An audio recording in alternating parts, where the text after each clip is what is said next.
हम माँ बाप के साथ रहते हैं, कुर्बानी सब के लिए अलग अलग होगी। बाद उलमा कहते हैं कि एक बकरी सब के लिए काफ़ी है, लेकिन राजे कौल यही है कि अलग अलग है।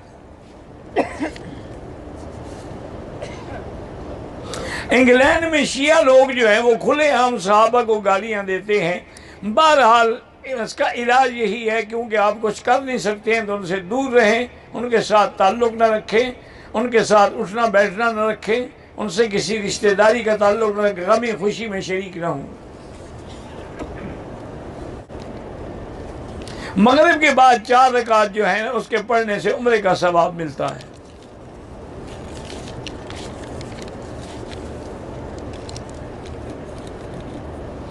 हज की कुर्बानी जो है वो हमारे जो दोस्त हैं यहाँ ड्राइवर हैं मक्के में, बहरहाल उसका एक हिस्सा जो है आप खुद भी ले सकते हैं, उनको भी दे सकते हैं, बाकी खैरात करें।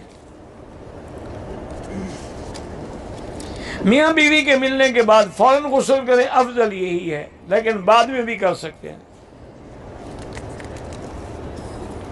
रखो कि अगर औरत, मसलन मैं भी फ़र्ज पढ़ रहा हूँ इशा के, औरत भी इशा के फ़र्ज पढ़ रही है और वो आगे हो या बराबर हो तो नमाज नहीं होगी। लेकिन अगर औरत भी अपनी नमाज पढ़ रही है, हम अपनी पढ़ रहे हैं, फिर उसके आगे होने से कोई फ़र्क नहीं पड़ता।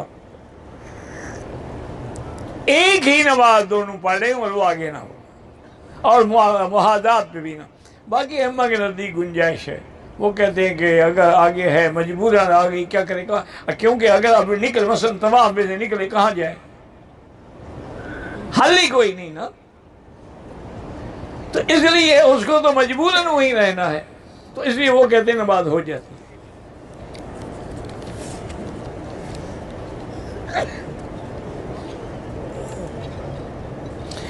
हमें उलमा ने सिखा के भेजा है कि एहराम की हालत में बाल नहीं टूटें। मेरा भाई नहीं तोड़ने चाहिए, खुद ब खुद टूट जाए तुम्हारा क्या कसूर है? कोई मसला भी तो समझा करो, पता नहीं कौन सी उलमा ने आपको पढ़ाया है। एक आदमी दाढ़ी का खिलाल कर रहा है, बाल गिर गए, कोई हर्ज नहीं, माना है खुद ना तोड़ो, खुद ना काटो।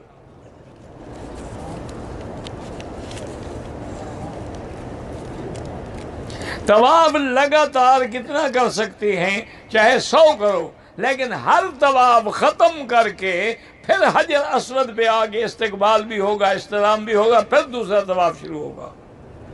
ये नहीं कि ऐसे चक्कर लगाते रहो, 14 हो जाए, 2 हो जाएंगे, 21 हो, 3 हो जाएंगे, नहीं, ये नहीं। कहते जी कि मियाँ बीवी एक जगह पर इकट्ठे गुस्ल कर सकते हैं, सारी रात इकट्ठे रहे हैं, तो बाकी हम्माम में इकट्ठे होने में क्या हो गया है? नहीं, मसला है कि अल्लाह ने तुम्हारा अकल छीन लिया है या मुझे छेड़ने के लिए लिखते हो?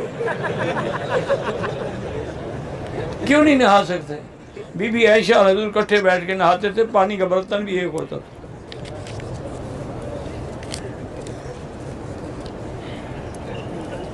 मोबाइल में अगर कुरान फीड किया हुआ है पढ़ सकते हैं।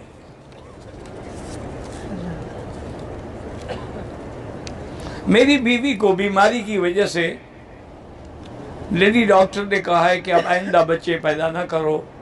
बहरहाल किसी 1-2 मुसलमान लेडी डॉक्टर से मशवरा ले लो, अगर उसकी जान को खतरा